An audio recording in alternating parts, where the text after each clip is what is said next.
Goeiemôre geliefdes, in die naam van die Vader, die Seun, Heilige Gees groet ek. Ek is pastoor Callie van Heerden van die JCRMTS familie, woonagtig te Wolmaranstad.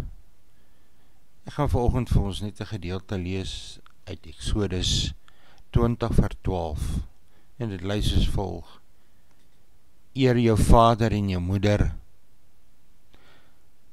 dat jou dae verleng mag word in die land wat Jahwe, jou Elohim, aan jou gee. Geliefdes, ja, eer jou vader en jou moeder, is baie belangrik. Maar ek wil deurtrek na die huis van bejaardes en sorgsentrum vir die bejaardes. Baie van die kinders van bejaarde mense neem hulle die kant toe, na die huise toe, om versorg te word.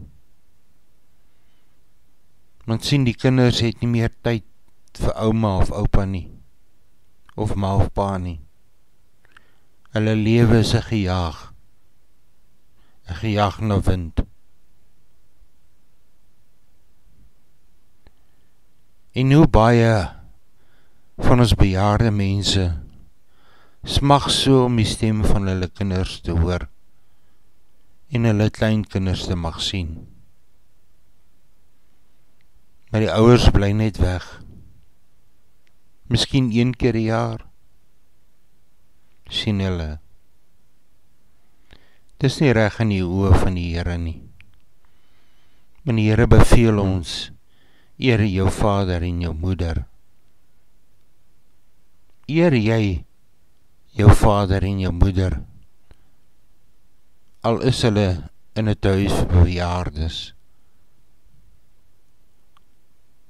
al is hulle in 'n hokkie gesit om te lewe. Dankie vir die wat dit wel doen, om hulle geliefde ouers 1 keer 'n week te sien en elke dag te bel. Gaan maak reg jou saak met jou ouers in die ouete huis. Wees saam met hulle. Vir God gaan dit 'n eer wees. My nommer is 064-963-9801. Ek groet u in die naam van Jesus Christus. Tot ons weer gesels.